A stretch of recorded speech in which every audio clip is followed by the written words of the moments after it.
Selamat datang di pembahasan kita. Hari ini nih, kita punya satu pertanyaan besar yang kayaknya ada di benak banyak orang ya. Mhm. Kita lihat lini masa TikTok menjelang 2026, itu isinya keranjang kuning semua. Rasanya semua orang udah jadi afiliator. Pertanyaannya, apa kita udah telat gitu? Apa pasarnya udah jenuh banget buat pemain baru? Tepat. Dan misi kita kali ini tuh mau bedah realita di balik rasa jenuh itu. Kita coba patahkan beberapa mitos ya, dengan lihat apa sih yang sebenarnya terjadi di belahan layar. Dari sudut pandang brand gitu ya? Betul, dari sudut pandang brand besar yang justru lagi bisa dibilang kebingungan. Jadi ini bukan lagi soal ada peluang atau enggak, tapi di mana persisnya peluang itu sekarang. Oke. Mari kita mulai dari mitos terbesarnya dulu. Pasarnya sudah penuh sesak. FYP saya aja isinya orang jualan terus loh. Sulit gitu bayangin masih ada celah. Ini beneran keliru. Nah, ini yang menarik. Itu tuh kayak ilusi optik. Di permukaan memang kelihatannya penuh. Tapi kalau kita gali, situasinya justru kebalikannya. Pasar afiliasi TikTok sekarang itu justru undersupply. Tunggu. Undersupply. Kekurangan pasokan. Itu kan kontradiktif banget sama yang kita lihat setiap hari. Gimana ceritanya bisa kurang? Karena yang membanjiri platform itu cuma satu jenis konten. Apa tuh? Konten yang, ya, mediocre. Konten berkualitas rendah, konten asal jadi. Nah, kategori ini memang udah oversupply, jenuh total. Oke? Tapi ada kategori kedua, yaitu afiliator yang bisa bikin konten berkualitas tinggi, yang beneran bisa mengubah penonton jadi pembeli. Disinilah terjadi kekurangan pasokan yang parah. Serius? Serius. Brand-brand besar, skincare, home living, fashion, mereka punya budget marketing gede, tapi mereka kelaparan. Susah banget cari kreator di kategori kedua ini. Definisi konten berkualitas itu kan bisa luas banget ya. Apa ini artinya kita harus punya produksi selevel iklan TV? Pakai kamera mahal, drone, editing canggih. Soalnya kalau standarnya gitu, wah, intimidatif banget buat pemula. Nah, itu dia kesalahpahaman paling umum. Kualitas di TikTok sekarang itu bukan soal estetika sinematik. Tapi soal nilai informasi dan keaslian. Dulu ya, era 2020-2021, TikTok itu fasenya kuantitas. Pokoknya banjirik platform sama konten. Apapun bisa viral. Aturan masih longgar. Video produk digoyang-goyang pakai musik jedak-jeduk aja bisa jutaan views kan? Ah, iya. Saya ingat banget masa-masa itu. Zaman kemasan asal FYP. Betul. Nah, era itu udah selesai. TikTok sekarang udah nggak takut kekurangan konten. Fokus mereka udah geser 180 derajat ke kualitas. Aturan diperketat, algoritma jauh lebih pintar. Video goyang-goyang produk tanpa penjelasan itu sekarang dianggap sampah sama sistem. Nggak bakal dikasih traffic lagi. Jadi standar minimalnya sekarang apa? Standar minimalnya jelas banget. Kreator harus bisa jawab 3 pertanyaan dasar buat penonton. Produknya ini apa? Manfaatnya buat saya apa? Harganya berapa? Jadi lebih ke substansi ya, bukan polesan visualnya. Tepat. Dan ini bukan cuma soal algoritma loh. Ini udah kayak tanggung jawab moral. Platform mau kreatornya itu jadi kurator yang bisa dipercaya. Bukan cuma makelar. Persis. Bukan makelar yang asal comot produk. Kalau Anda jual barang jelek, Anda itu nggak cuma rugiin pembeli, tapi juga ngerusak kepercayaan ke seluruh ekosistem TikTok Shop. Dan platform bakal ngehukum itu. Instagram? Wah, ini perbedaannya fundamental. Dan paham ini tuh kunci strategi. Gimana tuh bedanya? Instagram itu ibaratnya private club. Anda bikin konten, terutama di stories, itu buat followers Anda. Orang yang udah milih ikutin Anda. Udah ada ketertarikan, udah ada kepercayaan. Lebih intim ya? Betul, sementara TikTok TikTok itu... itu public square, alun-alun kota.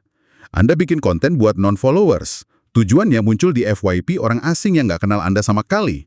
Makanya jumlah followers di TikTok itu nggak sepenting di Instagram kan? Iya juga ya. Ada akun jutaan followers, tapi kalau jalan di mall nggak ada yang ngenalin. Konten Anda harus bisa nyantol dalam 3 detik pertama ke audiens yang sangat general. Wow, itu pasti dampaknya gede banget ke jenis produk dan cara jualnya. Gede banget, karena di Instagram, audiens sudah percaya, ability to pay mereka atau kemampuan bayar mereka lebih tinggi. Makanya, kelas seharga 18 juta bisa laku. Di TikTok, Anda itu orang asing, kepercayaan masih nol. Transaksi harus terasa low risk. Inilah kenapa produk di bawah 100.000, bahkan dekat-dekat 50.000, itu jauh lebih gampang laku. Ini juga yang ngejelasin kenapa produk fisik yang langsung di TikTok Shop itu lebih dominan daripada produk digital kayak kursus online gitu ya? Tepat sekali. Bayangin aja, TikTok itu mall yang gede banget. Mereka mau pengunjungnya ya tetap di dalam mall itu, belanja di toko-toko di dalam. Oke. Lah satpamnya alias algoritma TikTok nggak suka kan? Ada friksi yang sengaja dibuat ya? Betul. Makanya produk yang bisa langsung di-check out di keranjang kuning itu punya keuntungan yang masif. Tapi kan buku yang dijual Leo sendiri harganya di atas rata-rata TikTok tuh. Sekitar 200 ribuan. Bukannya itu agak melanggar aturannya sendiri? Kok bisa berhasil dia? Nah, disitulah cerdasnya strategi dia. Dia sadar betul bukunya itu dianggap mahal buat standar TikTok. Terus? Daripada dia nurunin harga yang bisa ngerusak model bisnisnya, dia malah lakuin sebaliknya. Dia nggak ikut perang harga, tapi mulai perang nilai. Perang nilai. Maksudnya gimana tuh? Maksudnya, tali alih nurunin harga, dia terus-terusan naikin nilai yang didapat pembeli. Sampai harga 200 ribu itu jadi terasa murah banget. Oh, ditambahin bonus-bonus gitu. Tepat. Dia tambahin bonus kayak mentoring setahun penuh, bukunya cetak full color, akses Zoom mingguan. Jadi dia bukan lagi jual buku, dia jual paket transformasi. Jadi filternya otomatis ya? Betul. Yang tertarik bukan lagi pembeli impulsif, tapi orang yang emang serius mau investasi ke diri sendiri. Dia berhasil bikin pulau premium di tengah lautan pasar massal TikTok. Oke, selain video pendek, ada monster lain kan di ekosistem ini, live streaming.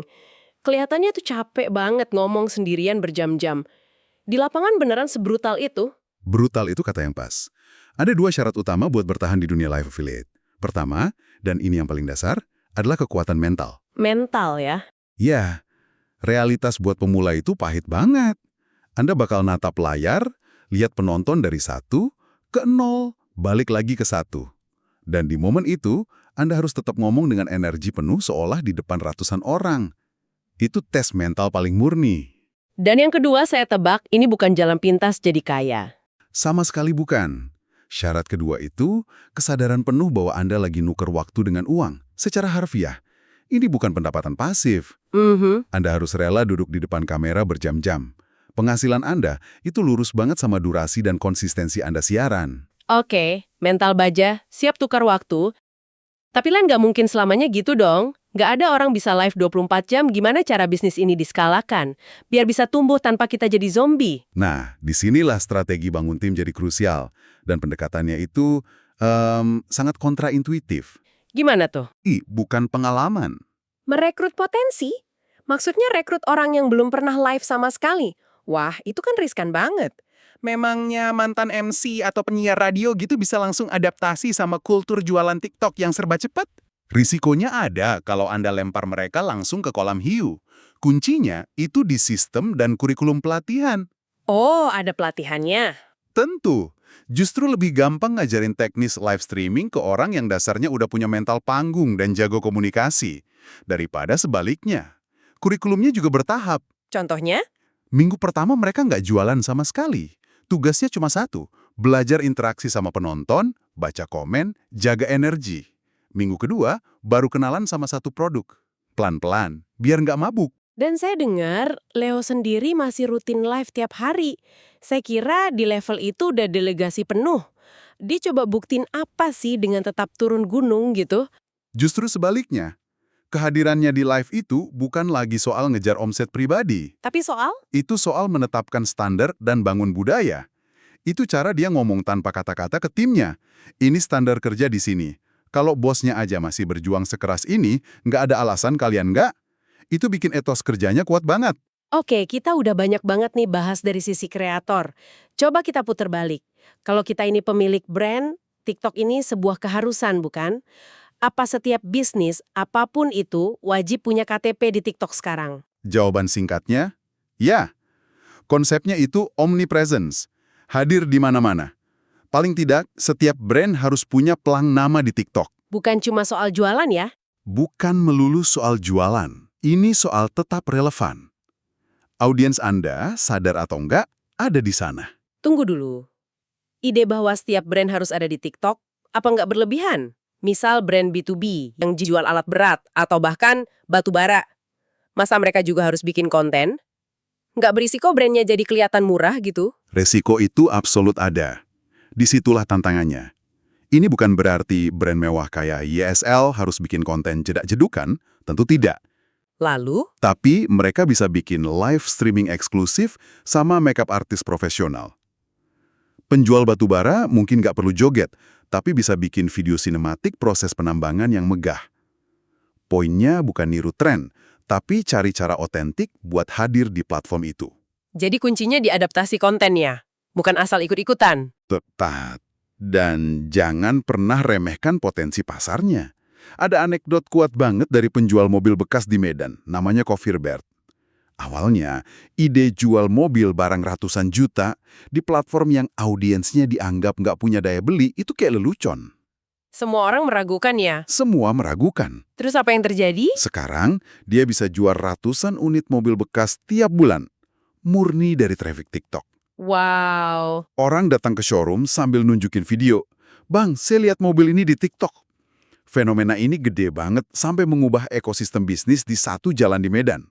Sekarang, semua showroom mobil bekas di sana lomba bikin konten. Gila. Itu beneran mengubah peta permainan ya? Pelajarannya jelas banget sih, dan cukup menampar. Jangan pernah menghakimi atau berasumsi tahu apa yang pasar mau. Mau itu mobil bekas, beras, telur, bahkan batu bara. Sebelum bilang, produk saya nggak laku di TikTok, mending coba dan uji dulu. Lempar kailnya, biar data yang bicara, bukan ego kita. Oke, jadi kalau kita rangkum semua ini ya, landscape afiliasi TikTok ini bukannya nutup pintu, tapi justru lagi naikin standar masuk. Permainannya udah berubah. Betul. Bukan lagi adu cepat atau adu banyak, tapi jadi adu kualitas, adu konsistensi, dan adu kekuatan mental. Peluangnya masih lebar banget, tapi cuma buat mereka yang siap serius. Tepat sekali. Peluang itu nyata, tantangannya pun nyata. Jadi pertanyaannya sekarang bukan lagi, ini masih berhasil nggak sih? Tapi lebih ke pertanyaan personal buat Anda yang dengerin. Apa tuh? Apakah saya siap untuk beradaptasi, belajar, dan naik kelas? Siap memperlakukan ini sebagai profesi, bukan sekedar hobi iseng-iseng? Dan kami akan tinggalkan Anda dengan satu pemikiran terakhir yang cukup provokatif untuk direnungkan.